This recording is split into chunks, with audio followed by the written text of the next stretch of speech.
Are you listening? This ain't no quiet thing. We're screaming out our lungs. Hey, are you listening? Hey, are you there? Hey, are you listening? Or do you just not care?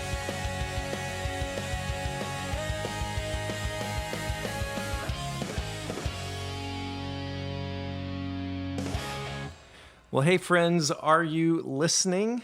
Welcome to our podcast that is looking at the past, present, and future of Christian music. My name is Joel. I'm here with my good friend Brandon, and we connected over a mutual love of some different artists, but also have some pretty different tastes. And so we get to experience new stuff from each other while sometimes having some friends along for the way. Brandon, how you doing today? I'm doing good. It's a nice Rainy Halloween week day here in Charleston, South Carolina. I feel like weather, like moisture-wise, I'm not a big fan. Temperature-wise, big fan of what's going on right now. Yeah, there's been some cool days, which have been pretty fun and pretty nice. Not as afraid to spend some time outdoors, which is cool. So The mosquitoes aren't out as much. yeah, that's true. That helps. And gets us ready and geared up for Friday. Friday night, the big event, trick-or-treating. You're going to be hitting the streets. No, so the job I used to have, I was never off on Halloween night. Yeah. I love handing out candy. I've become an old man in my 30s, but like I just enjoy handing out candy. And I think it's like I'm naturally a person who I enjoys giving gifts more than receiving gifts. Yeah. So there's a Christmas morning where someone hands me something and I go, "Oh, cool, Corey LaJoy shirt. All right, well here, Jordan, open that." I actually really miss those days myself of just being able to, like, my wife Emily and I used to set up in the driveway and have hot chocolate and just get to have a lot of conversations with our neighbors. And then Wait, did you just have hot chocolate for yourself, or you were handing out? To no, we're people? handing it out and giving it away just to entice people to sit around and talk to us. But then kids enter the picture, and then you gotta roam the neighborhood instead of staying still. So it's a little bit of a different ball game at that point. Well, with that, today's going to be a little bit of a different kind of episode for us, and we might have some spooky treats along the way. But also, today we're just going to deal with a topic. And you found somewhere online a list of some of the greatest Christian artists of all time. What have you got going on over there? Yeah, it's a website called Ranker. Okay. Ranker. And it's a website where people can just go and they can put in any topic, and people just start ranking them. And so the list we'll be looking up in a little bit. It has almost 200,000 votes on it. So we'll see what the result of 200,000 inputs of what are the very best Christian bands and artists, what that looks like. I do not think that I have let my opinion be known on this. So maybe we should have voted ahead of time before we... No, who knows? That's interesting. All right, so we're looking forward to digging into that. But before we get into it, let's talk about what's in the news. What's in the news? What's in the news? So what is in the news in the world of Christian music today? I feel like it's been a little bit of a light season coming out of what we've been talking about with the Dove Awards and everything. There's not as much happening. But I did notice that there is one pretty big and important record coming out. Maybe something that's never happened before. And that is that a certain artist has a Christmas album coming out for the very first time. Who do you think might be releasing a Christmas album for the first time? Is it a newer or older artist? That's an older artist. Striper? How did you guess that? Is that them? It is. Oh, Maybe you saw it somewhere. Stryper has a Christmas album coming out called The Greatest Gift of All. And so I'm just, I'm intrigued Every time Stryper puts an album out, I'm like, let's listen to this and see what's going on. And they've actually put out a couple of like decent records. I don't like sit and listen to Stryper, but I always check it out whenever they put something out, just because I'm intrigued how Yeah. these guys keep going. So a Christmas album sounds kind of fun. I can just imagine some really nice melodic Christmas melodies that are just being shredded out there. So that'll be an interesting thing to check out as it happens. What are some of your favorite like Christmas albums or Christmas songs? So I'm really excited for us to get to tackle some Christmas albums coming up. And maybe we can save a little bit of it Yeah. for a later discussion. but- I think the ones that come to mind was our Reliant K's. I forget what it's got. Some weird title to it. Let it snow, let it reindeer. I think okay, let yeah, reindeer, something let it like snow. that. Yeah, I know what you're talking about. That one's top, and I'm such a big fan of compilation Christmas albums. The stuff that Tooth and Nail put out, the stuff that Goatee Records put out. To me, those are some of the most fun ones because the problem is with a lot of Christmas albums, you'll have people that are in this style of music, and that's what you expect. But then all they do is just this traditional stuff. Yeah. So it's nothing is separating it from the other 1,000 artists, which I understand because my mom is a big person of like Little Drummer Boy. Mm-hmm. The traditional one is the only way to do that. So all the other bands I bring up and go, look, Audio Adrenaline did this. She goes, that's not the song.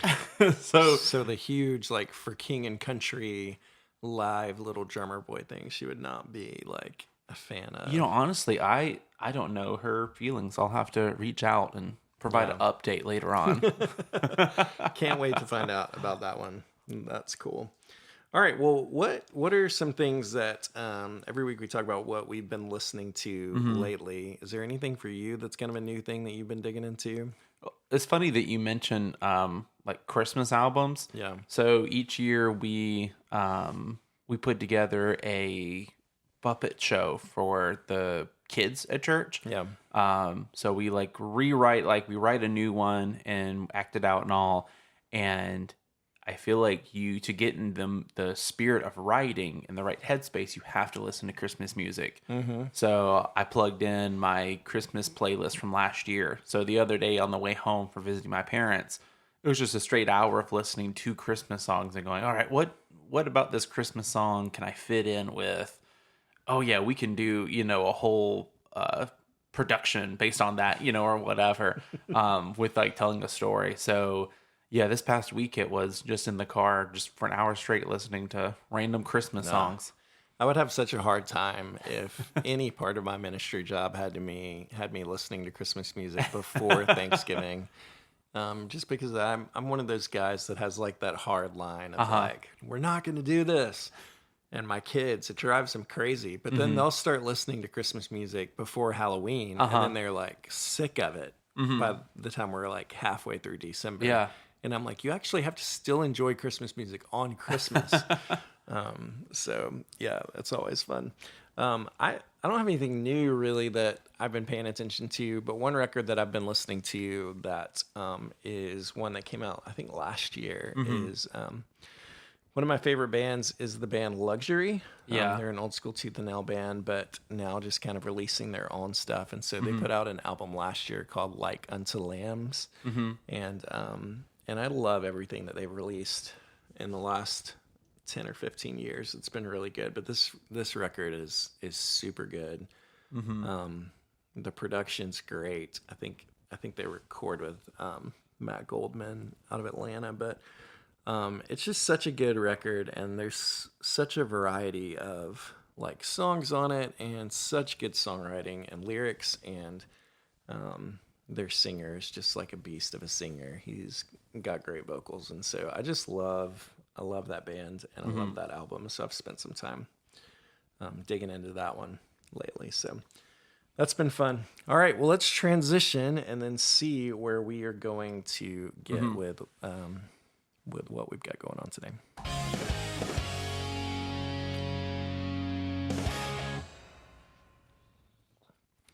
Well, Brandon, you mentioned something about having a game for us, so I'm super intrigued. All right, yeah, I've got an awesome game set up, Joel. So, in honor of Halloween, I wanted to do something themed. And I started thinking about, growing up, you'd get home and you start sorting through your candy because, it's nighttime. You don't know what people are putting in that bag. So you get home and you've got, I don't know, Joel, like what was a good candy? Like when you reached in, when you were younger, you'd be like, oh man, this is exciting. What was a good candy for you? Maybe like a pack of like Fun Dip with a little white candy thing. Yeah, that was a big one. What was a negative one for you? A negative one would be like those chewy, like peanut butter things that are like wrapped in like orange and black wrappers. Yeah, I was not a fan of those. It's like those mystery ones. You never really know what you're gonna get. Yeah, I remember being so upset when someone gave me non-candy, but now I feel like that would be such an amazing thing. Like if I got home and someone, I don't know, if I had 10 sets of like plastic cutlery in my bag, I'd be like, this is nice. I would think it's weird. Like as a kid and an adult, I would think it's weird. But as an adult, I would say this would be more helpful than a snack size Hershey's bar. So I wanted to play a game of, it's called Trick or Treat. And you've just gotten home and surprise, surprise, your bag is full of CDs, Joel. Okay. So you're going to tell me if it's a trick or a treat. All right. Okay. All right, starting off, let's go with something easy, all right? Okay. You reach in, there's a vinyl in your bag, all right? I like what you're saying. The vinyl is the greatest hits of Jonesetta on vinyl. I don't think that's an actual release. Oh, none of these are actual release. Well, I would be all about it. I don't think I have any Jonesetta on vinyl. I don't know if that exists. I don't know if it does either, but I would love to have Cruel to Be Young on vinyl. That would be awesome. No, that's a treat. That's a treat? Yeah, All right. for sure. All right, the next one you pick up is a CD. It's A Very Skillet Christmas. So Skillet sings the Christmas classics you grew up on, putting their own spin on it. You're doing this to me on purpose. I can already envision the pyrotechnics happening. I'm gonna go with a trick on that one. Not gonna be my favorite. Yeah. Do you think they would cover Heat Miser on there, or do you think or do you think Skillet's the kind of band that they are only playing the Christian Christmas songs? I would hope they would have a little bit of a sense of humor, but I don't actually know what Christmas songs I would want to hear in the style of Skillet. Can you imagine? Oh, Holy Night, maybe? What is a Christmas song that you feel like would fit well with the just overall feeling of Skillet? I think that a song, and it's one of my favorites, and I've heard a lot of different styles, is I think God Rest Ye Merry Gentlemen. That's a song that opens itself for, you can go acoustic, you can go over the top, so you can have some fire in there. Sure. Yeah, I can see that. I can see that. I mean, I think I might be interested to just listen for a second, but I don't think that it would be something that I'd keep coming back to. So, yeah, I'm going to go with Trick. All right, our next CD is Chris Tomlin Goes Metal. So Chris Tomlin is re-recording some of his hits and putting a metal spin on it. That's a treat all day long, just because I want to hear it all. I mean, it's going to be terrible, but terrible in such a good way. Yeah, who doesn't want to hear that? Next up, Lauren Daigle, live from the DMV.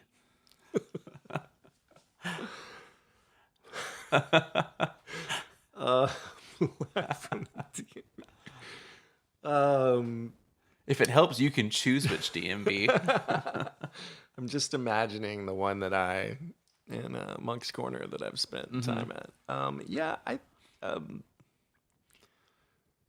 mean, it would certainly make it a better experience if Lauren Daigle was in the DMV singing while I was there. It's interesting. I like Lauren Daigle, but I also never listened to Lauren Daigle. But I actually have a good amount of respect for her. I feel like that's one where that's like, oh, I'm gonna give that to my niece or something. If it ends up in my bag. I got you. But I am intrigued by the DMV part of it. Okay. How are the acoustics in the DMV? Our next one is VeggieTales presents the best of Me Without You.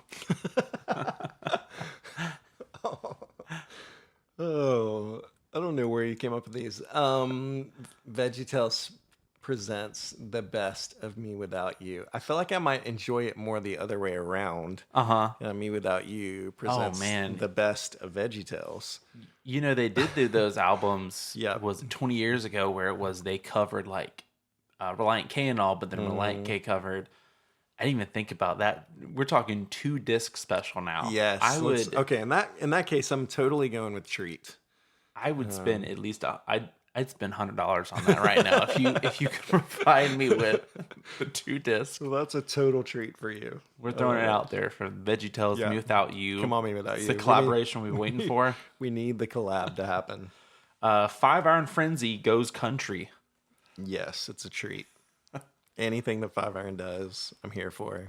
They have a really terrible album called it's so bad called Cheeses of Nazareth. That's just a whole record of their goofy songs. And it's so bad, but I'm here for it. Yeah. Okay, so you're saying this is one of those candy. It's like the Fun Dip where you're like, I know this is all sugar, but I still want this. Yes.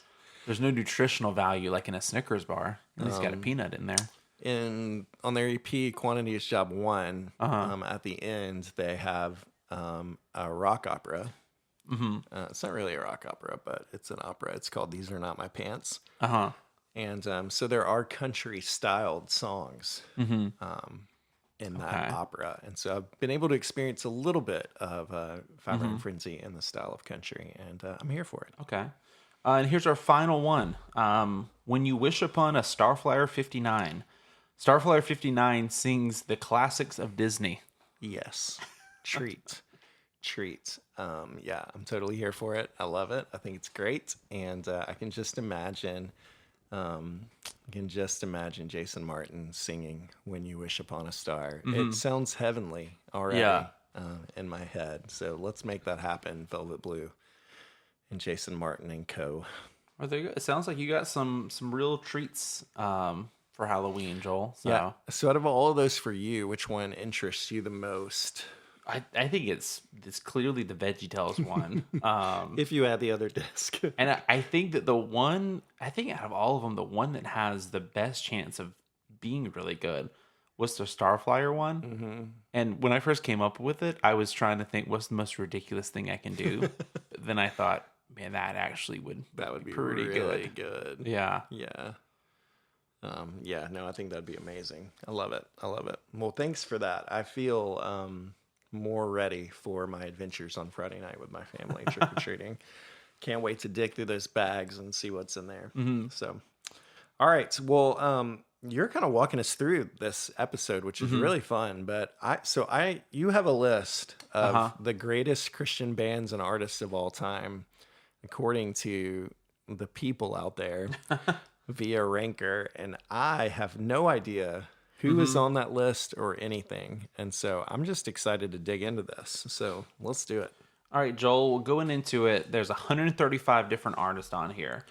So would you rather have the top 10 first, or do you rather me tell you a couple of the people that did not make the top 10? Can you, just for helping me understand who may or may not be on this list, Okay. can I give you an artist and you tell me if they're on the list or not, if they're one of the 135 artists? Yeah. Okay. MXPX. They are not on the list. Okay. This is not a good list. But I also probably know what we're going for. So, Okay. Yeah. I don't know. Why don't you just lead us? Okay. Well, here, let me give you the top 10 then, so you don't feel spoiled. Can we start with 10? Yeah. And work? Okay, cool. All right. 10th on the list.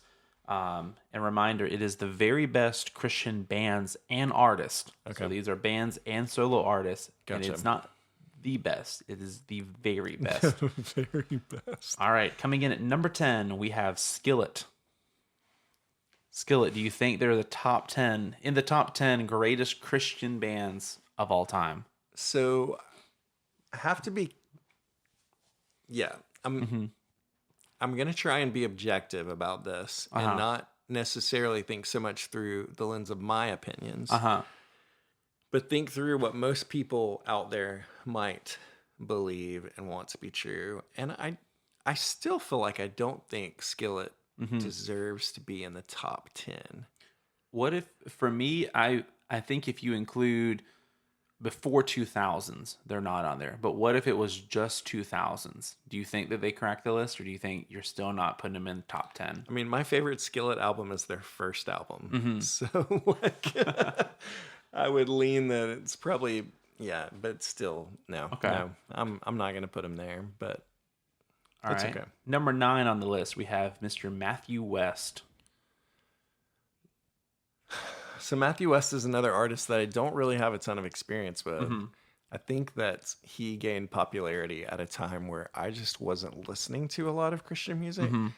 And so I don't know. I think I'm pretty sure that Matthew West is pretty popular, but he would not probably be on any list that I would make ever. Do you think it... So I'll say that for Matthew West, I would say that he has been very relevant for the past 20 years. Like, I would say that at any time in the past 20 years, he's probably top 10 airplay every year on like a K-Love or Air One Radio or whatever. Yeah. Does that sway it at all, or are you just looking at like quality of work? No, so I think the issue that like I'm gonna run into as we're talking through some of this stuff is I don't listen to Christian radio, and maybe I should. Yeah. maybe that'd be helpful. Is that like a normal thing for you to like turn K-Love on? I feel like the only Christian radio I probably go with is Radio U. I know in Jordan's car she usually has K-Love on, so I'll pick up. But Yeah, we'll go for a ride, and I'll be like, "Hey, it's Toby Mac for the third time," which I'm not saying it's not a treat, but right. So that's where my knowledge is going to come in a little lacking. Is that the stuff I'm going to listen to is going to be a little more obscure and not as probably popular as a Matthew West. And so I honestly, Brandon, I could not even tell you the name of a Matthew West song. yeah. I don't know any. I will say on here, Joel, if it helps you kind of like looking going forward, on here it does give additional rankings for some of them. And I will say that Skillet was number 1 on a list that's the best Christian rock bands. They're also number 2 on best 90s Christian alternative rock bands. Who is number 1 on best 90s Christian alternative rock band? Let's take a little detour and see. It's got to be Switchfoot. It is Switchfoot. Okay. Make you feel a little bit better. I David Crowder Pitt is number 5 on that list. My mind is blown that Skillet is beating Switchfoot overall for a rock band, though. That's true. Well, I mean, we still got 8 more spots to go on this thing. Well, but I just mean on that other list that Skillet was number 1 on the rock band list. So, okay. Number 8, Need to Breathe. Okay. I mean, I can see that. Need to Breathe's been popular for a while. Yeah. And interestingly enough, both in the Christian and secular marketplace. Yeah. And so they've had a really good career with a broad appeal. I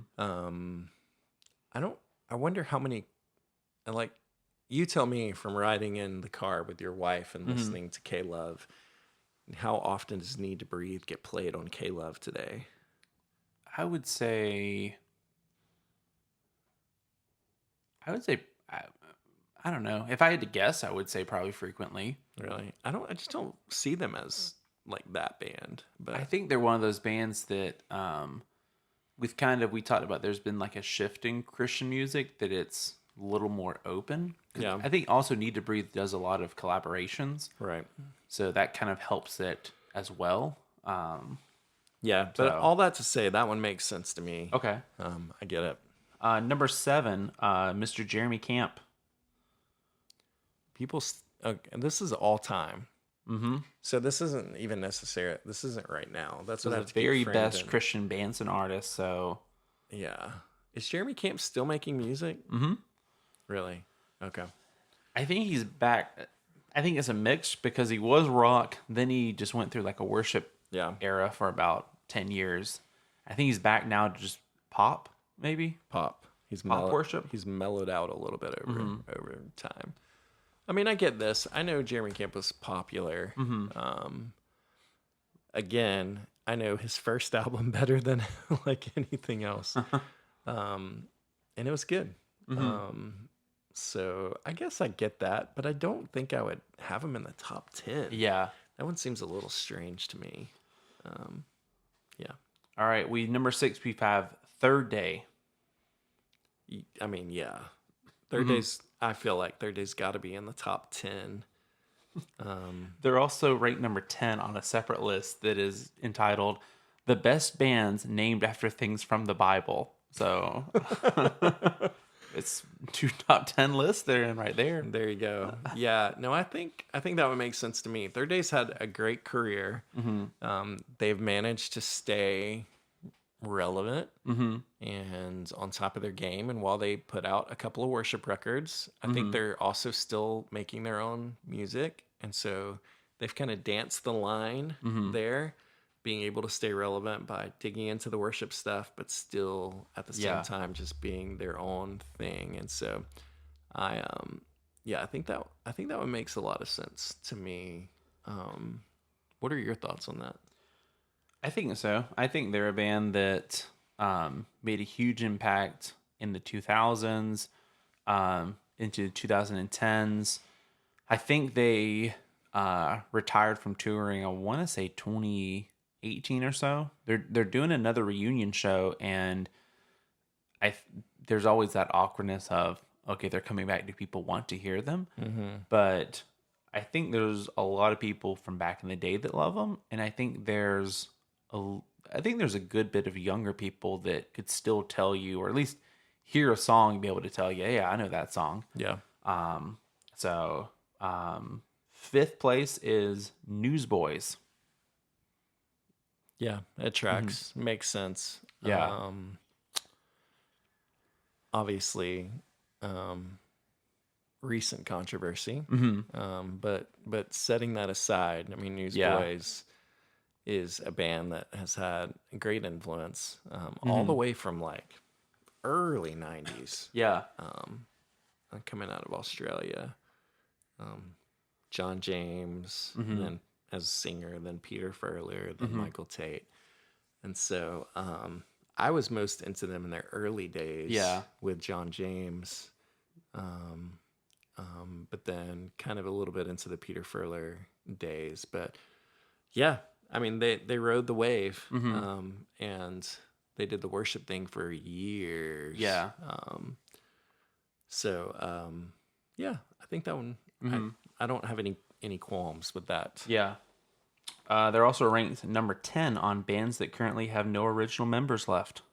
None? I like sharing how some of these lists are very obscure. I actually guess that makes sense. None. Because, I think Jeff came in, he was like their second keyboardist. Yeah, he so I think was. that he's the oldest. Yeah. But he didn't come in until,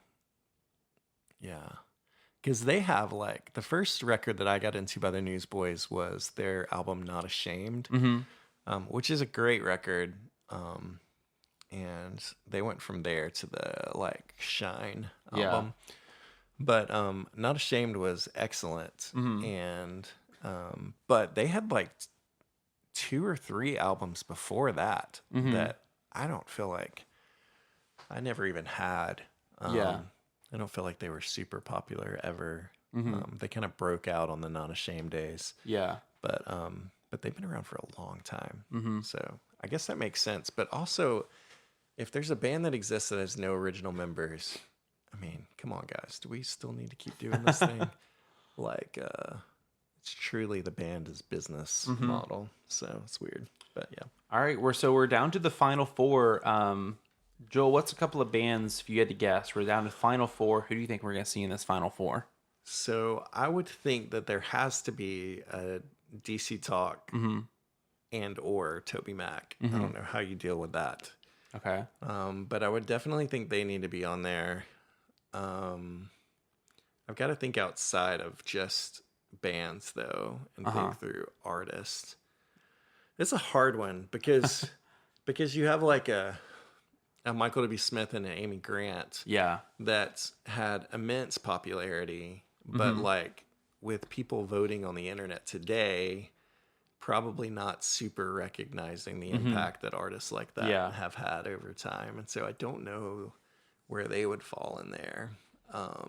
But for me, I feel like they would be up there. Let me think who else.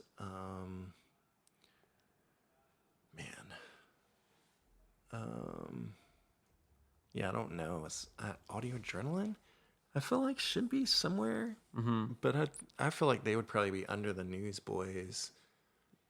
But I feel like they'd be over like a Need to Breathe, and I don't know. Just some thoughts. Give me number 4. All right, number 4 is Mr. Chris Tomlin. It's like you get it, but you also don't get it. I don't feel like Chris Tomlin should be on this list. I think this goes back to our discussion that we've kind of dipped our toes into a little bit over like Christian music versus worship music. Yeah. And that there has to be like a little bit of a line drawn there. I certainly recognize Chris Tomlin's impact Yeah. on worship music. And he probably is, of all time, the most popular worship artist.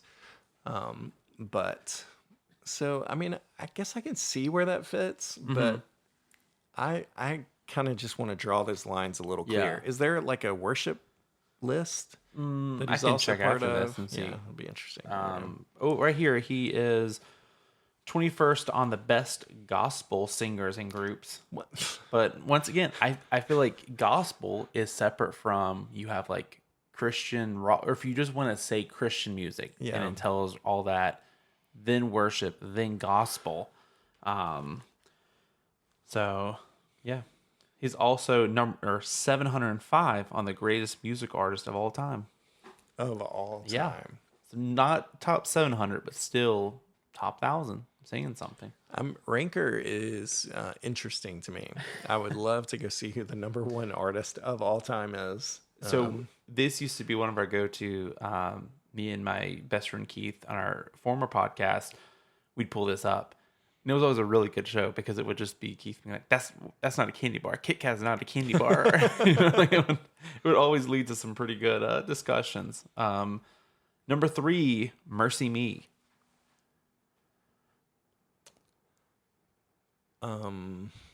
Man. As someone who doesn't like actively listen to Mercy Me, I don't think I would have them that high on the list. I do think like a Third Day is probably more.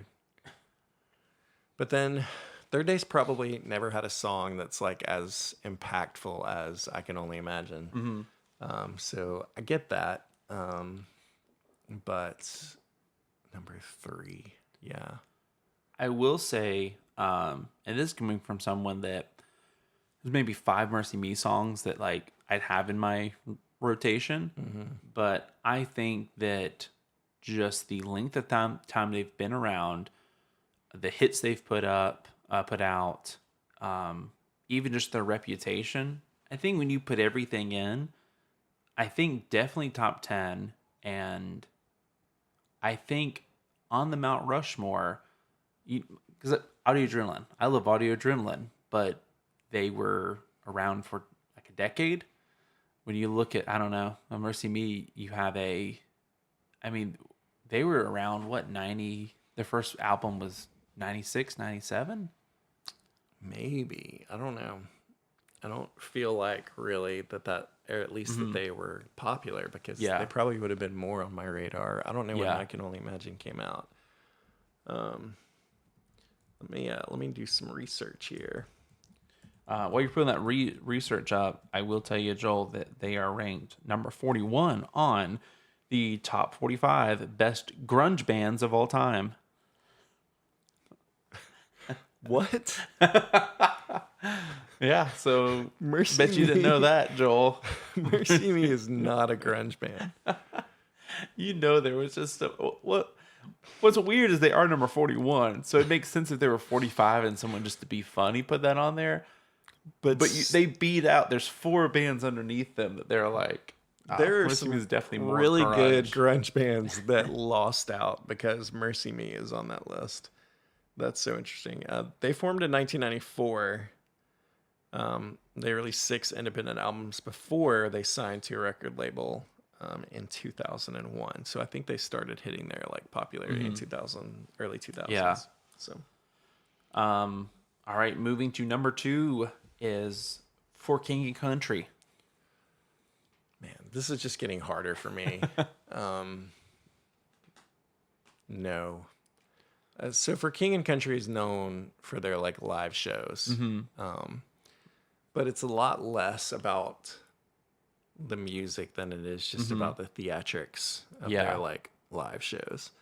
And so they're a big deal every Christmas time. We just talked about this earlier. Yeah. But I don't know. I'm not okay with that. Number 2? I think a list like this, what I run into is that you don't want to be one of those people that you say, nope, the top 10 has to be bands from pre-2000 when music was good. But you also can't go out and say, this, like NASCAR, for example. There's a guy recently that he's been winning a lot of races at a certain racetrack. And people are like, this is the greatest driver of all time on these racetracks. And my whole take is that, well, there's other people that won like 3 straight in a row. So it's like you have to give it time before you can look back and say, yeah, what this guy did was incredible. And I think for a band like For King and Country, maybe down the road you get to see it, but I think you're almost prisoner of the moment if you put I think even top 10. You got to be careful about if Brandon Lake was on top 10. I feel like he's really popular, but you're putting him in front of how many other amazing bands, Well, yeah, I just looked them up on Spotify, and they're averaging about 3.5 million monthly listeners. And I know from previous ones that Forrest Frank, for instance, is like 8.5 million monthly listens. And so he's like over doubling what they're doing. And so I'm just like, I just don't, I struggle with that. Number 2 is not, I think, the right spot for that. Wow, it's funny you mentioned Forrest Frank because number 1. No, I'm joking. With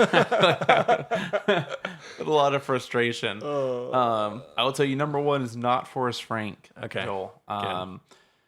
So we've gone through the top 10. We haven't discussed Switchfoot, DC Talk, Toby Mac, Audio Adrenaline, Amy Grant. I don't know. Who do you think? Five Iron Frenzy. Who do you think is going to pop up in this number 1 list? Five Iron Frenzy's probably not even on this stupid list. Actually, can you tell me if Five Iron Frenzy's on this list? I'm looking it up now. They are 122. Okay, well, there you go. They should be on the list. I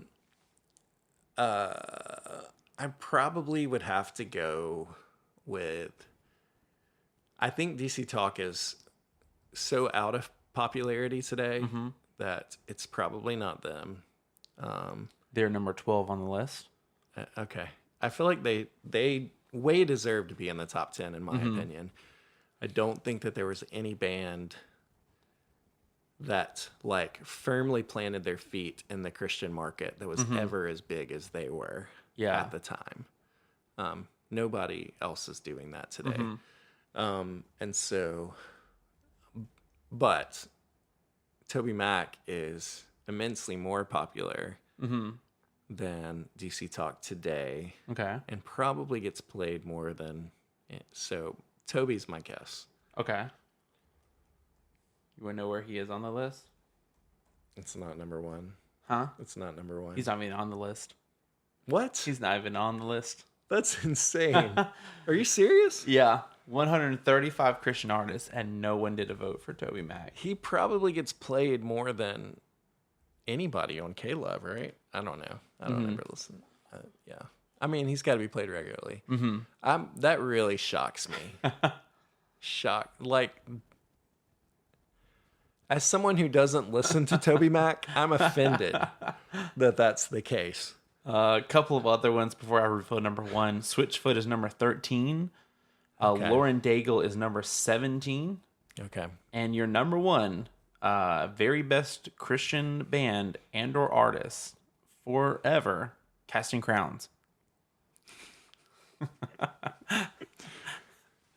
Okay. All right. I'm sure Casting Crowns still gets a lot of play on K-Love. Yeah. So basically, all of these people are just listening to K-Love. That's what we're talking about. Does K-Love play worship music, or do they mostly just play this kind of stuff? I think they play a little bit of everything on there. Okay. So but people are getting Chris Tomlin probably. He gets played on K-Love. They play Phil Wickham on there. They play Maverick City. Yeah, they play them. They play Elevation. Is any worship band too edgy for K-Love? I can give you real fast. You can look up per like groups and all. So if you want real fast, I can tell you the top 3 in the different like generation groups. Oh, generations? Yeah. All right, give me the... So your top 3 is in baby boomers, Jeremy Camp 3, Michael W. Smith 2, and Third Day First. Okay. So you got Michael W. Smith popping up there. Smitty, where was Michael W. Smith on the main list? I'll have to go back and look up that one because I'm down this rabbit hole now. That's fine. Let's finish the rabbit hole. Gen Xers. You've got the top 3 as Chris Tomlin 3rd, Jeremy Camp 2nd, and Third Day First. Man, Jeremy Camp and Third Day, they're just like knocking this thing out of the park. I'm still thinking about Mercy B being in that grunge list. Millennials. You have Lecrae 3rd. Okay. Second is Michael W. Smith. Millennials? And Chris Tomlin is 1st. And then let's see what the Gen Zers are saying. 3rd is Mercy Me. 2nd is For King of Country. And 1st is Casting Crowns. Okay, because I was about to say, where is Casting Crowns on any of these lists? Because if they weren't going to show up, then it totally didn't make sense that they were number 1. Let's see real fast. Just for fun, we'll look up. Here's some of the ones from the Southeast when it comes to Christian music. Yeah, this is my world. Casting Crowns is 8th on there. Third Day is 7th. You've got 2nd is Whiteheart. Whiteheart. Mm-hmm. Whiteheart? Number 1 is Striper. Okay. They're number 9 on the list of best bands named after things from the Bible. Striper? Uh-huh. Okay. So there you go. Brandon, this has been a fascinating journey. I still need you to tell me where Michael W. Smith is on the main list. He is number 11 on the main list. Okay. All right. I'm feeling a little better when you tell me like 11, 12, and 13. Because I don't remember. It's Michael W. There's Michael W. Smith. There's Switchfoot that falls in there. So I feel like for you, actually, the 11th, 12th, and 13th makes sense. Like if I would have told you 1st is Michael W. Smith, 2nd is DC Talk, 3rd is Switchfoot. Do you feel like you would have been okay with that? I think all 3 of those should have been in the top 10. Mm-hmm. Yeah. What about Keith Green? He's number 21 on the list. Come on, Keith Green. Jars of Clay is 23rd. That Adrenalin is surprises me. 27th. Jars of Clay surprises me a little bit. Where is Rich Mullins? Rich Mullins is... He's not on the list. Shame. I think he showed up one of those little side things I was searching a while ago. Brandon, one day we're going to cover Rich Mullins' record, A Liturgy, A Legacy, and a Ragamuffin Band. And I'm going to go ahead and tell you what my rating is going to be. Yeah. A 5. I told the guys in my huddle last week, A Liturgy, A Legacy, and a Ragamuffin Band is, for me, hands down, the greatest Christian album ever released. And so the fact that Rich Mullins is not on this list is a total travesty. August Burns Red is number 81. Does that make you feel better? No.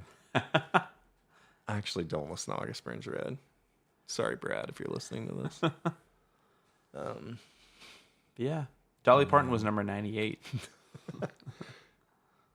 Dolly is our queen. Did you tell me Amy Grant? Yeah. I forget what her number was. Elvis Presley is 116. My dad would be proud. I'm about to share a really unpopular opinion that I'm like, this list is saying Elvis was better than Toby Mac. Only a weirdo would say that. Amy Grant was 34th. Okay, that's a weird one. So there you go. If you guys are interested, like I said, it's ranker.com, RANKER. If you just search Christian music, you'll find the very best Christian bands and artists. Brandon, these things are ongoing. So I can literally go to Ranker today and vote. Yeah. So I'm going to encourage everyone that listens to this podcast to go to Ranker and fix this list by voting for some artists that really deserve to be up there. So I myself am going to go put in a vote for number 11, number 12, and number 13 to be a little higher. Let's get Switchfoot in the top 10. It'll be a great day. Well, it looks like you don't even need an account to vote. So, yeah. Oh. Can we spam it? Well, I will just say I just upvoted Casting Crowns, so I think I hurt your cause. Why did you do that? You did that on purpose. Shame on you. I just moved DC Talk to number 11, though. So, how did you do that? I guess just one vote of... All right, so we can make this happen if that's the case. Hey, are you listening, listeners? Please go to Ranker and let's fix this thing. I just voted down Casting Crowns, though. Is that what you want me to do? Is to attack these other? So we're clear. I'm not calling for war against anybody. I just want people to vote their conscience on artists that they love. All right, don't worry, Joel. I'll just downvote the whole top 10. Oh, there's some good artists in the top 10. Be careful. No, this has been really interesting to dig into. So, thanks for bringing this to our attention. I'm grateful that we got to examine that, and I'm sure that some of you probably agree or disagree with us, and that's okay because you can make your voice heard. So we encourage you to go do that, just as I will as soon as we end this. And so, Brandon, thanks for digging into that. Let's talk a little bit about our lyric of the week.